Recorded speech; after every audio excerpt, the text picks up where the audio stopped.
کہ اللہ تعالیٰ نے دنیا میں جن کاموں سے روکا ہوا ہے وہی کام جنت میں انعام کے طور پہ آپ کو ملنے والے ہیں. ٹھیک ہے, جن جن چیزوں سے روک دیا ہوا ہے, تو سر وہ روکا اسی لیے ہے کہ تھوڑی دیر صبر کر لو, تمہاری انسٹنکٹ میں ان ساری چیزوں کی محبت میں نے ڈال دی ہے, لیکن اس کو پورا کرنے کا موقع یہ دنیا نہیں ہے, وہ آخرت ہے. دنیا میں میری مان کے نا اپنی انسٹنکٹ کے خلاف چلو, تھوڑی دیر کے لیے صبر کر لو, روزہ کھل جائے گا. یہ دنیا میں بھی ہم نے ایک بڑا روزہ بھی رکھا ہوا ہے جس میں ہم نے حرام سے بچنا ہے, اور اس کی افطاری جنت میں ہوگی. روزے کے دوران آپ کھا پی سکتے ہیں, تو روزے کے بعد کھاتے پیتے کیوں ہیں؟ اس لیے کھاتے پیتے ہیں کہ بس اب وہ اللہ نے جو آزمائش تھی وہ ختم کر دی. اس طریقے سے دنیا میں اللہ نے جن چیزوں سے روکا ہوا ہے یہ ساری چیزیں حلال ہو جائیں گی, لیکن یہ لال اس کے لیے ہوگی جسے روزہ رکھا ہوگا, اسی کی افطار ہوگا, کھوجے کا تو نہیں ہوگا, اس کی تو پھیٹی لگ جائے گی.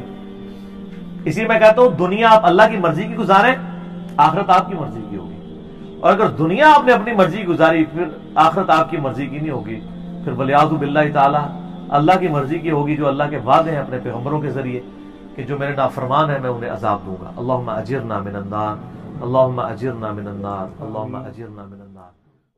صحیح مسلم میں حدیث ہے, اللہ کے محبوب صلی اللہ علیہ وآلہ وسلم نے فرمایا, جانتے ہو مفلس کون ہے؟ صحابہ نے کہا یا رسول اللہ ہم تو مفلس اسی کو سمجھتے ہیں جس کے پاس دنیا کا مال و متاع نہ ہو. ظاہرہ بھی آپ فرمائیں میری امت کا مفلس وہ ہے جو قیامت والے دن پہاڑوں کے برابر نیکیاں لے کر آیا, لیکن اس حال میں آیا کہ اس نے کسی کو گالی دی, کسی کو مارا, کسی کا خون بہایا, کسی کو ذہنی ٹینشن دی. تو وہ سارے لوگ قیامت والے دن اللہ کے حضور اس کے خلاف مقدمہ کر کے اس سے اس کی نیکیاں لینی شروع کر دیں گے, حتیٰ کہ اس کی پہاڑوں نیکیاں, سارے تہجد اور حج عمرے اور نمازیں نوافل پگڑیاں داڑھی سب کچھ ختم. ابھی بھی کچھ لوگ باقی ہوں گے, وہ کہیں گے اللہ ہم نے بھی بدلہ لینا ہے. اللہ کہے گا اس کی تو نیکیاں ختم ہو گئی. تو اب یوں کرتے ہیں کہ چونکہ آج کی کرنسی تو نیکی ہے, اس کے پاس نیکی تو کوئی نہیں ہے, تو اب یوں کیا جائے گا کہ تمہارے گناہ میں اس کے پلڑے میں ڈالنا شروع کر دیتا ہوں, ولیعوذ باللہ تعالی, اور اسے اوندھا منہ کر کے دوزخ میں ڈال دیا جائے گا. اسی لیے میرے بھائیوں سورۃ النساء میں آیا کہ جو لوگ یتیموں کا مال نہ حق ہڑپ کر رہے ہیں اپنے پیٹوں میں دوزخ کی آگ بھر رہے ہیں. دنیا میں اخلاقی قوانین ڈورمنٹ پوزیشن میں ہیں, آخرت میں ایکٹیو ہو جائیں گے.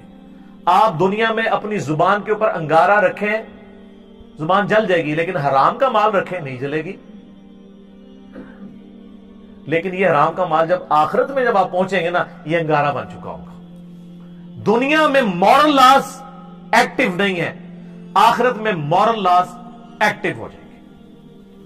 اللہم اجرنا من النار, اللہم اجرنا من النار, اللہم اجرنا من النار. سورہ آل عمران کی یہ بھی قرآن حکیم میں چند اہم ترین آیات میں سے ہے جو عموماً گفتگو کے اندر کوٹ کی جاتی ہیں. اعوذ باللہ من الشیطان الرجیم, بسم اللہ الرحمن الرحیم. لن تنالوا البر حتى تنفقوا مما تحبون. تم کبھی بھی نیکی کے اعلیٰ ترین درجے کو نہیں پا سکتے جب تک کہ اپنی پسندیدہ چیزیں اپنے رب کے لیے قربان نہ کر دو. اب یہ کہنے کو تو ایک جملہ ہے, قیامت چھپی ہوئی ہے اس جملے میں. اللہ تعالیٰ اپنے بندوں سے آخری درجے کی قربانی ڈیمانڈ کر رہا ہے کہ سب سے جو پسندیدہ چیز ہے نا وہ اللہ کو دو. اب جو جو چیزیں پسندیدہ چیز کی کیٹیگری میں فال کریں گی وہ سب کی سب اللہ تعالیٰ آپ سے ڈیمانڈ کر رہا ہے. انسان کو سب سے پسندیدہ اپنی جان ہے, وہ اللہ کے لیے دے. یہ نہیں کہ جا کے گردن کٹوا دے, یعنی جان اپنی زندگی اپنی مصروفیات اپنے رب کے لیے کرے, اور جب کبھی ضرورت پڑے تو اپنی جان بھی دینے کے لیے تیار ہو جائے. یعنی آپ نے جسمانی طور پر مالی طور پر ہر لحاظ سے اللہ کے لیے کمٹمنٹ شو کرنی ہے. اور انسان کی زندگی میں سب سے اہم ترین پورشن اس کی جوانی کا پورشن ہے. ینگ ایج میں انسان کے اعصاب بھی مضبوط ہوتے ہیں, طاقت بھی ہوتی ہے, کمٹمنٹ کے ساتھ کاموں کو وہ پرفارم بھی کر سکتا ہے. تو آپ اس کو یوں سمجھ لیں کہ تم کبھی بھی نیکی کے اعلیٰ ترین درجے کو نہیں پا سکتے جب تک کہ اپنی جوانی کی عمر، اپنی جو سب سے بہترین عمر کا پورشن ہے وہ اللہ کے لیے قربان نہ کر دو. در جوانی توبہ کردن شیوہ پیغمبری جسے کہا جاتا ہے کہ جوانی میں نیکی کی زندگی گزارنا یہ پیغمبروں کا شیوہ ہے. بڑھاپے میں تو شیر بھی شکار کرنا چھوڑ دیتا ہے. جب گناہ کرنے کی طاقت نہ رہے، بغاوت کی طاقت نہ رہے، اس وقت بغاوت سے بچنا یہ کمال نہیں ہے. کمال یہ ہے کہ جب سب کچھ اویلیبل تھا اس کے باوجود آپ اللہ کے خوف کی وجہ سے اللہ تعالیٰ کے ساتھ اپنی کمٹمنٹ کو شو کرتے ہوئے شیطان کی بجائے پیغمبروں کی پیروی اختیار کریں. یہ ہے اصل میں چیز. مسلم میں حدیث ہے جو ایک دفعہ مجھ پہ درود شریف پڑھے اللہ تعالیٰ اس پہ 10 رحمتیں نازل فرمائے گا. اللہم صلی علی محمد وعلی آل محمد. اور سن نسائی میں ہے کہ اللہ تعالیٰ اس پہ 10 رحمتیں نازل فرمائے گا، اس کو 10 نیکیاں عطا فرمائے گا، اس کے 10 درجات بلند فرمائے گا، 10 گناہ معاف کر دے گا. ٹھیک ہو گیا. تو درود شریف کے مسلمان کو تو درود شریف کے اراؤنڈ سینٹرڈ ہونا چاہیے ہر موقع پہ. نبی صلی اللہ علیہ وسلم کا امت پہ یہ یعنی حق ہے کہ ہم ان کے لیے دعا کریں. یہ درود شریف امت ان کے حق میں دعا کرتی ہے. اللہم صلی علی محمد. اسی لیے حدیث ہے جامع ترمذی میں مولا علی سے کہ نبی علیہ السلام نے فرمایا، سیدنا علی خود راوی ہے کہ اللہ کے نبی علیہ السلام نے فرمایا تھا کنجوس ہے وہ شخص جس کے سامنے میرا ذکر ہو مجھ پہ درود نہ پڑے. اللہم صلی علی محمد وعلی آل محمد. اور جامع ترمذی میں حدیث ہے مستدل حاکم میں ڈیٹیل کے ساتھ ہے نبی علیہ السلام ممبر کی پہلی سیڑھی پہ قدم رکھا فرمایا آمین، دوسری پہ رکھا فرمایا آمین، تیسری پہ رکھا آمین. صحابہ نے پوچھا آج آپ نے وہ عمل کیا جو پہلے کبھی نہیں کیا؟ تو فرمایا جبرائیل علیہ السلام آئے تھے، انہوں نے مجھ سے ریکویسٹ کی کہ آپ میری دعاؤں پہ آمین کہیں. پہلی دعا میں کر رہا ہوں کہ برباد ہو جائے وہ شخص جس کے سامنے آپ کا ذکر اور آپ پہ درود نہ پڑے. اللہم صلی علی محمد وعلی آل محمد. میں نے کہا آمین. برباد ہو جائے وہ شخص جو ماں باپ دونوں یا دونوں میں سے ایک کو بڑھاپے میں پائے ان کی خدمت کر کے جنت نہ کما سکے. میں نے کہا آمین. اور یہ ماں باپ والا جو حصہ ہے یہ صحیح مسلم میں بھی موجود ہے. اور تیسرا جو رمضان شریف کا مہینہ پائے اور اپنی مغفرت نہ کروا سکے، برباد ہو جائے وہ شخص. تو میں نے کہا آمین. تو سب درود شریف بہت کریٹیکل ایشو ہے. جامع ترمذی میں صحیح سند سے حدیث ہے قیامت والے دن میرے سب سے زیادہ نزدیک وہ شخص ہوگا جس نے دنیا میں مجھ پہ سب سے زیادہ درود شریف پڑھا ہوگا. اللہم صلی علی محمد وعلی آل محمد صلی اللہ علیہ وآلہ وسلم. یہ سارے درود شریف کے سیکھے ہیں پڑھیں.